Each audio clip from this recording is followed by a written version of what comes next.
High বন্ধুরা, আজকে আমি মোমের পাহাড় কিভাবে তৈরি করছি আপনাদেরকে দেখাবো। আমি নিয়ে চলে এসেছি 200 গ্রাম প্যারাফিন। হাঁড়িতে একটা ভাঙা জায়গা নিয়েছি যাতে জিনিসটা নষ্ট না হয়। তারপরে হাঁড়িটা গরম করতে দিয়ে দিয়েছি। এবার প্যারাফিনগুলো দিয়ে দিলাম। প্যারাফিনটা পুরো গলে গেল। 200 গ্রাম আস্তে অল্প অল্প করে আমি দিলাম। এদিকে প্লেটে একটু সাদা তেল বুলিয়ে নিলাম, তাহলে প্লেটটাতে তুলতে সুবিধা হবে। প্লেটটা থেকে না হলে প্লেটটাতে জমাট বেঁধে যাবে, তাই জন্য একটু তেল লাগিয়ে নিলাম। এইদিকে আমার প্যারাফিনটা গলে গেছে, আমি এক বালতি জল নিয়ে নিলাম। এবার প্লেটটা বসিয়ে দিলাম।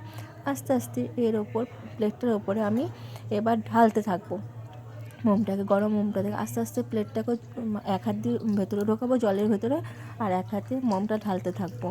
আস্তে প্লেটটা যেন সোজা করে ধরবেন। আমি প্লেটটা বেঁকেই ফেলেছিলাম বলে জিনিসটা বেঁকা হয়ে গেছে। আপনারা সোজা করে ঢালার চেষ্টা করবেন, আর বেশি করে ঢালা, তাহলে নিচের যে মজবুত পাহাড়টা হবে। আর মাথাটা যদি ভারী হয়ে যায়, সরু নিচের পাহাড়টা যদি চূড়াটা যদি সরু হয়ে যায়, তখন আপনাদের সমস্যা হবে। সেই জন্য চেষ্টা করবেন যে পাহাড়টা যখন করবেন বেশি পরিমাণে মোমটা ঢালার প্যারাফিনটাকে। এবার কিছুক্ষণ জলের মধ্যে রেখে দিন। আমি যদিও তাড়াতাড়ি করে সরিয়ে দিয়েছি, আর একটুখানি রাখতে হতো। আস্তে আস্তে করে এবার আমি প্লেটটাকে চুবিয়ে দিচ্ছি ভেতর দিকে, তাহলে ওপরের জিনিসটাও জলে মোমটা জমাট বেঁধে যাবে ঠান্ডা জলে। কেমন লাগলো অবশ্যই জানাবেন, পারলে শেয়ার এবং সাবস্ক্রাইব করে দেবেন। ভালো লাগলে আপনারাও আপনাদের বাচ্চাদেরকে বানিয়ে দেবেন হাতের কাজ হিসাবে। আমার হঠাৎই মনে হলো যে আজকে শীতকাল, এবার ছেলেদের জন্য হাতের কাজ করতে দিয়েছে, কী বানাবো, তাই এই জিনিসটা আমি করে ফেললাম।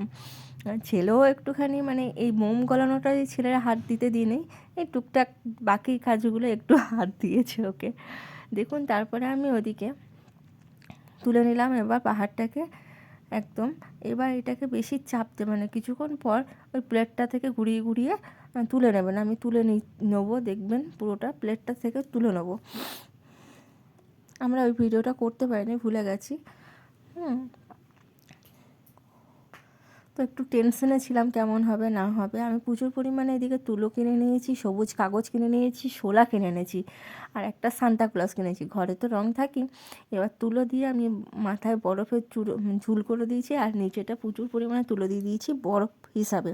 আর কাগজগুলো কেটে কেটে একটা কাঠির ওপর জড়িয়ে দিয়েছি, আর মাথায় স্টার এঁকে দিয়েছি। কেমন লাগলো অবশ্যই জানাবেন। আর সান্তাক্লজটাকে বসিয়ে দিয়েছি সাথে। ভালো লাগলে অবশ্যই যেন শেয়ার করে দেবেন, একটা সাবস্ক্রাইব করে দেবেন। আইডিয়াটা কেমন অবশ্যই জানিয়েন।